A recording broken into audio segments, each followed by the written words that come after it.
Good evening. Welcome to our Golden Acre. So I have a husband that frequently picks on me about tomato math and not being able to count my tomatoes properly. Um, so I say I try to plant around 25. Sometimes I have a hard time letting some of the volunteer tomatoes go, and I let them grow, and then I get picked on. Um, um, and this year I stopped at 27 tomato plants. We've added on to our garden this year up there. And there was a chunk of space that's not planted, and I was talking with him over what we thought should go in it. And he said, more tomatoes. I have it. I'm going to add that clip. Well, at some point in this video. I'm not sure where. Can you repeat that? No. You have a solid 6 feet of bed space there. I would, if I were you, pick a couple tomatoes, put them in that spot, and save all the potatoes to plant for a late shot of potatoes opposed to an early shot of potatoes. Okay. Documented. Mm-hmm. So I'm going to put some more tomatoes in. I've got a lovely assistant back here doing cartwheels and whatnot that will be helping as well. So this here is what's either yet to be planted or yet to be given away. So I just want to give you a quick tour here. Got some basil that needs a home. These are some balloon flowers that I'm just going to up pot because we think if we try to plant them, it's just going to, everything's going to take over. Or it's going to be overtaken. This, I took a seed pod off a walking onion and threw it in here just for curiosity to see what would happen. I've got my sweet potato slips that I brought out to get used to the sun before I get them in the ground. So we have them here and here and here and here and here. And this one was an experiment. Like this, was one of our biggest sweet potatoes, but the one side got eaten by voles in the bed, but it stored really well, so I kept it. It's been in the soil for a while, and it's actually just starting to develop some plants, so I'm going to kind of let those go. That one obviously thrived very well in our growing conditions, so we're just going to see. Love a good experiment. We've got some peppers, the marigolds we actually purchased. We didn't get any of ours older seed to germinate. Chamomile, more basil. This is a black strawberry. Look at those beautiful leaves. I already have one of these in. And then over here I have some kind of sad looking tomato plants. So I think what I'm going to do, and actually over there some sad looking tomato plants. I think we're going to take some of the sad plants and see how long it takes to perk them up, getting them in the soil, getting them some good nutrition, getting them out of those pots. How long will it take for these to perk up? So that's going to be kind of the question of this little experiment here. Okay, so we're going to plant this one. I'm going to take these giant blossoms off. And have it put some more energy into producing roots on this big long stem that I'm going to bury. So there's one, I think 5. And let's see, which ones look really sad? These, yeah, those 2. And I might actually just use these 4. We'll see. Okay, so those are the plants that we're going to take up. I'll show you the ones that are planted, like how nice and green they are. These look very sad because they've used up all the nutrition that's in the pot they're sitting in. I did not do a great job of keeping track of my tomatoes. This one's easy to tell because this has like the potato leaf on it. That's a German pink, so we're going to plant that one. These 2, I really don't know. And then these guys look super sad. I'm pretty sure a couple of these are Amish paste, just the way they're leaning. All right, so this is where this one's going. I am going to take off these blossoms because I don't want this tomato trying to produce fruit until it's established in the ground. So I'm actually going to plant it this way. So I'm going to switch sides on us here. All right, so this ground was prepared just by using our chickens on it in their chicken tractor, and then mulching it with both grass clippings and leaves. So like there's just a very, very deep bed of leaves here. So I'm just going to get that out of the way. There's mostly grass clippings over here and leaves. Well, those are on top. There's still a lot of leaves over there. Yeah. Okay, so we're going to dig a hole here. I always tell the girls to move the mulch, so we don't really want the mulch mixed in with or not a lot, with the soil.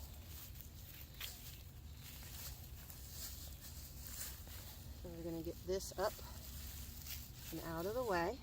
Now I'm kind of digging like a trench slanting up a little bit because I want the this part of the tomato to be in underground, because that will produce roots. Yeah, and then it will go. Then it will be more strong and robust. Okay. And if it rains, it won't just go, okay, I'm done. This rain's a flood. So we're going to give this a really good drink right here. I'm also going to put in this soil conditioner. This is just supposed to be a lot of good nutrition, good everything for A plant. Yeah, for strengthening your soil. Okay. Now this has been in the pot far too long. Oh, those roots aren't nearly what I expected them to be. Okay.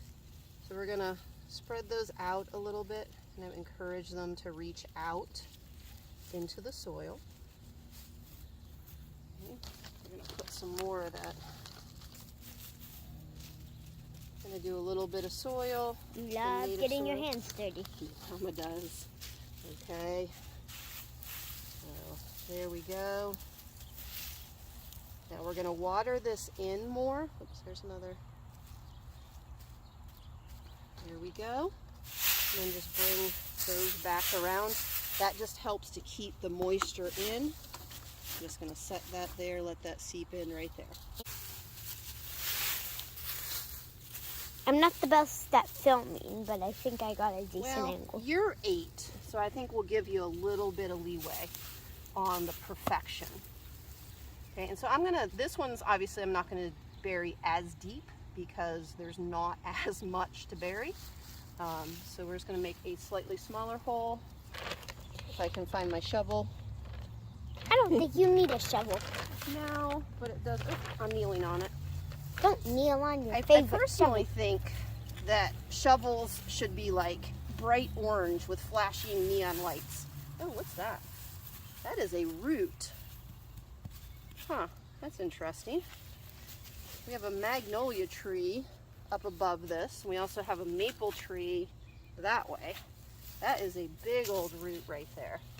Huh. Well, guess we're gonna see how this competition works out. Okay, so that looks about right to me. I'm gonna throw in the soil conditioner.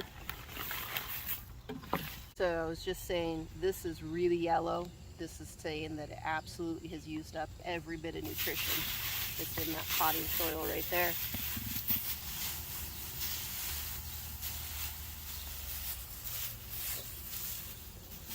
You see where I'm working right here? Yep.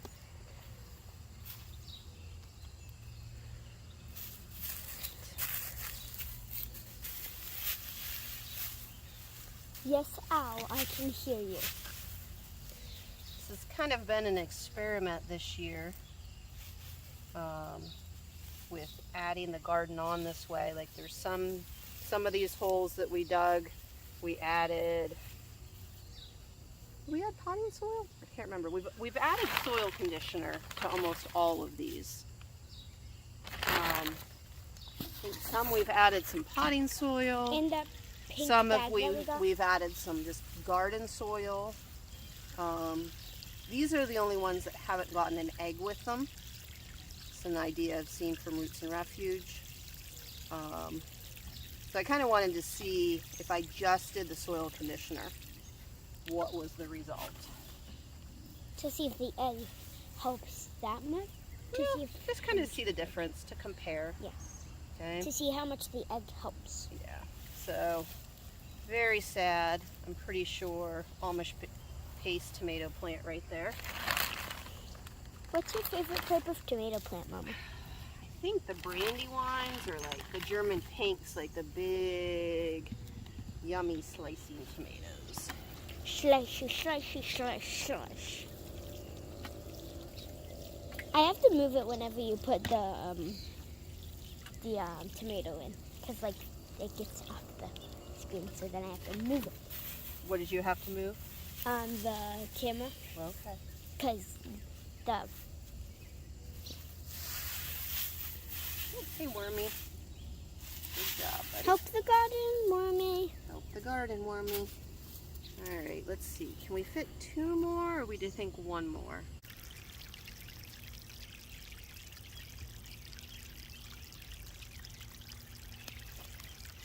So this right here is kind of my attempt at amending the bed this year. I typically amend with compost. We have a small flock of laying hens, and in the winter we put them on deep bedding, and that's then like mound that up, let that break down during the summer when they're off. There we go. When they're in the chicken tractor, and then that becomes beautiful compost. But that compost was already used in like the original part of the garden, so the chickens were on this space, so there is chicken manure added to this that broke down throughout the winter, but this is new garden space. We didn't till it, we just used the chickens to add manure and kind of eat down the grass, and scratch and disturb it. And then we mulched it to keep the grass and the weeds from growing. So, is my camera lady done? Okay, well I'm ready to move. So we're gonna plant the last one, which is gonna be like real close to this post. Got it? Yeah. This one is in there? Yeah, this Okay. one might not need the trellis. Yeah, we may tie it right to this post, huh? Yeah. All right. So last tomato, we have 5 in this space. But anyway, I was saying the using the soil conditioner is kind of my way to just provide some additional nutrition and to improve the condition of the soil this year before I'm able to top the bed with compost in the fall, which is kind of the plan. So we're going to bring this one over. These 2 are probably a little tighter than they should be, but I felt like we could fit more than 4, so we're going to do 5.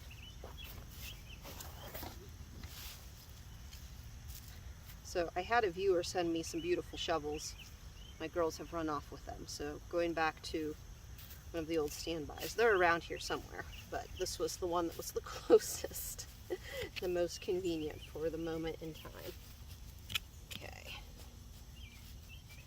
so that dug, let's pour some soil conditioner in there. So you should have seen just a little bit ago, about an hour or 2, it was a really warm day here, and the sun had dried out these little pots. So some of these plants were just completely wilted down. So before, since my husband kind of gave me the go-ahead or encouraged me to plant more tomatoes, I knew I wanted them pretty well watered. So I watered them before we ate dinner, and then came out here after we finished our dinner cleanup, and they're already kind of, the wilt is gone. So now they need to start sucking up some nutrition from the soil here, spreading their roots out, and hopefully before too long we see a big change in the color.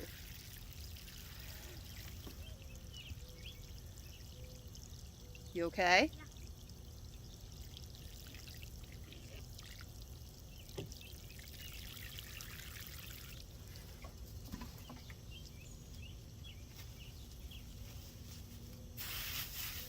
There we go. So I'll probably water these some more. Right now I have the hose just running on some tomatoes in the lower part of the garden. I'm going to go rinse my hands and grab the camera. We'll walk around and look at some of the tomato plants that have been in for a little bit, see the difference in color and size to the tomato plant. And maybe talk a little bit about miscellaneous garden thoughts. And we'll shut her down for the evening and get ready for our second to last week of school. So, Goose, can you stop the camera, honey? Mommy's hands are pretty cruddy.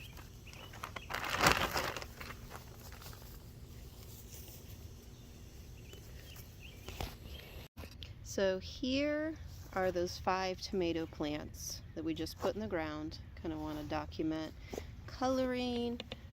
Now here is a tomato plant. These were planted at the same, well, the seeds were planted the same time as the ones I just showed you. These guys have been in the ground. I think Mother's Day weekend is when I planted these. So they've been in the ground for a couple weeks. You can see a tremendous difference in the size of the tomato and plant and the color.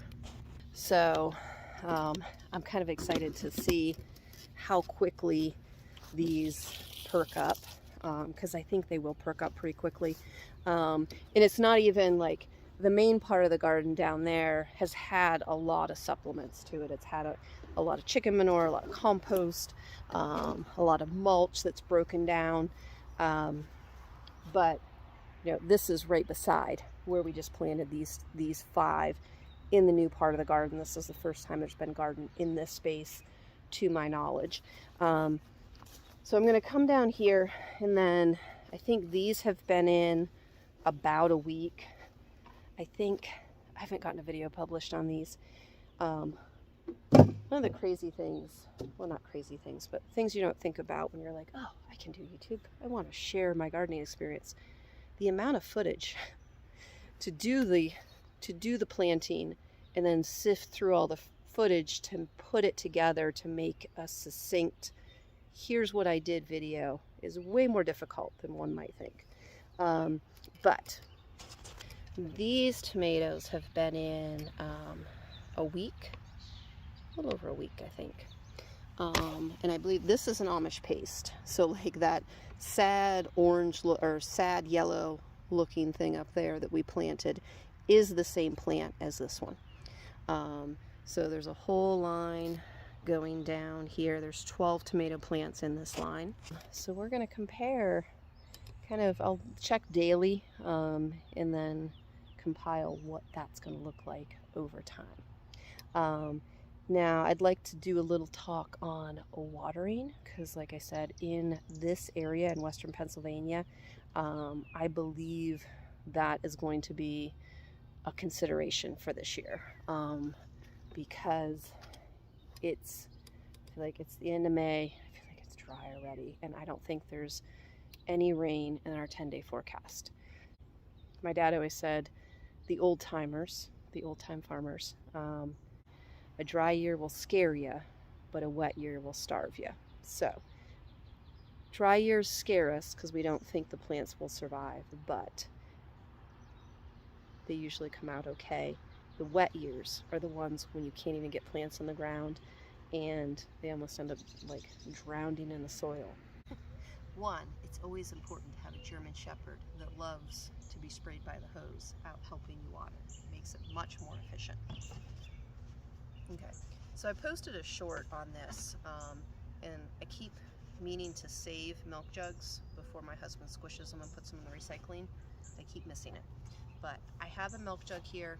I poked a couple holes in between, like at the bottom, a little ways from the bottom, and I do that because I'm going to fill this with water, and water is going to slowly seep down to water this tomato plant, actually this one.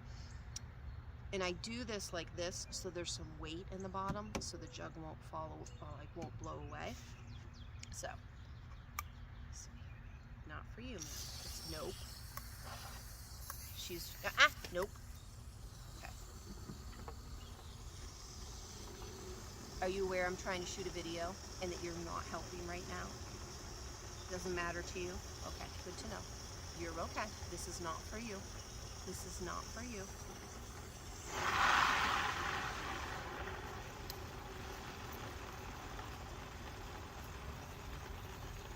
Good girl.